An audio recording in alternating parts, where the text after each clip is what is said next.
Moser at 35. Fourth is Charles Motte at 38 seconds, new young rider. Now they appear to be taking it easy here. Are they? That was in neutral zone. Just rolling out of the start of about 6 kilometers. Why, that's Carl there, isn't that you? Yeah, that's me. This is after about 120 kilometers.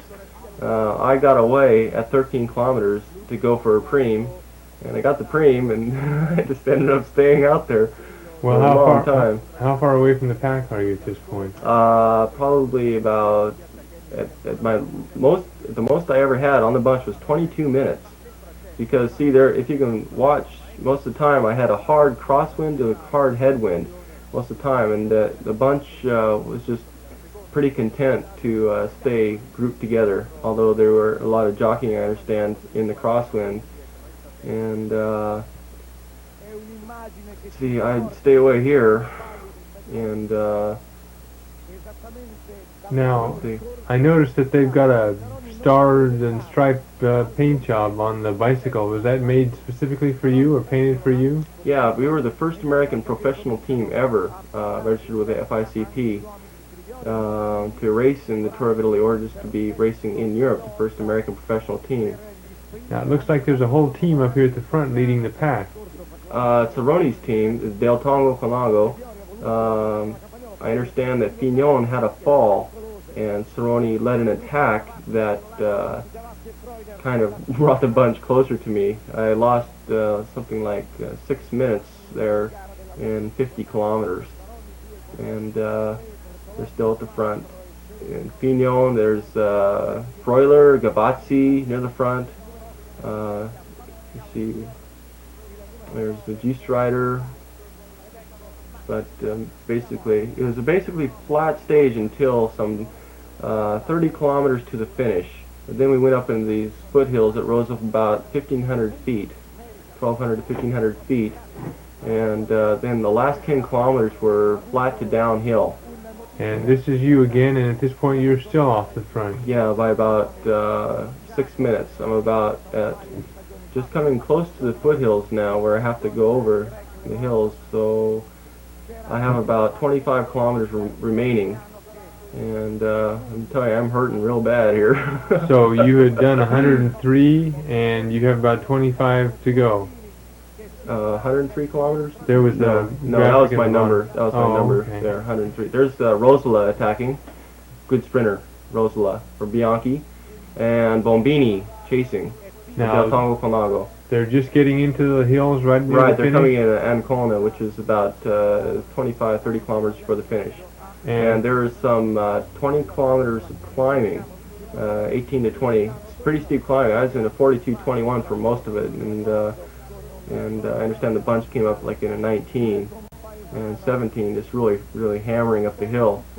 And is very hilly and very windy all the way to the finish, and the hill leveled out into the top and rolled for some 5 kilometers, and then dropped down for 5 kilometers, just screaming into the finish on descent. Now you're still ahead at this point. I am. I'm still off the front. How much time did you have on the group here? Some 6 minutes.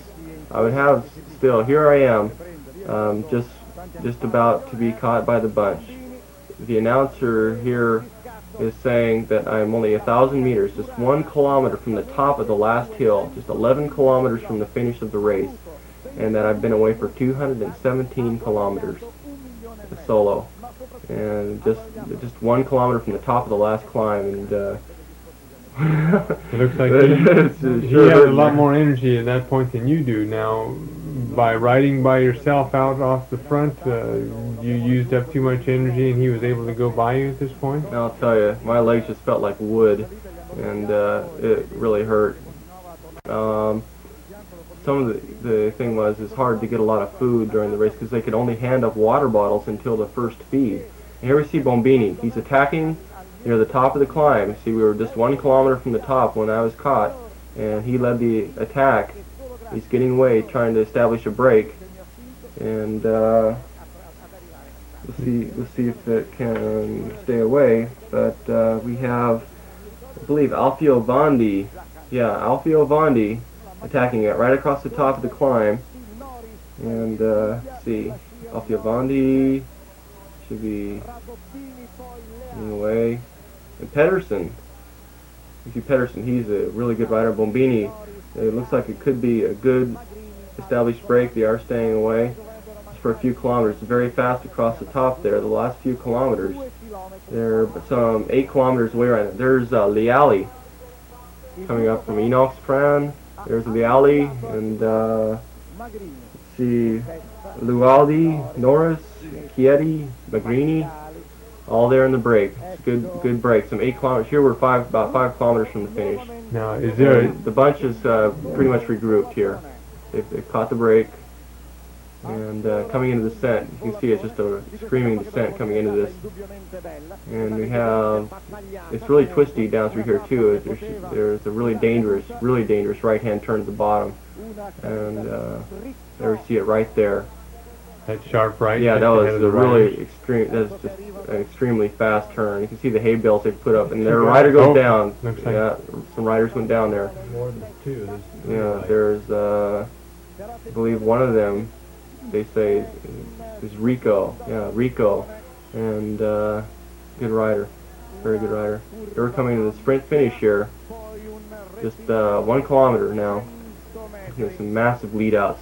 Rider going back right through the middle. You can see, it looks like a couple of riders right near the front there are Yeah, they're lined Atala, up with and you can see, I believe that's Freuler, 3 riders back on the left, and have an attack. And you can see Freuler attacking there. He's like the Looks like third it. rider back now. Who's that up in the lead on the left side? Can't see his number. And It's also windy. Look at the flag. 39. yeah, it was very windy.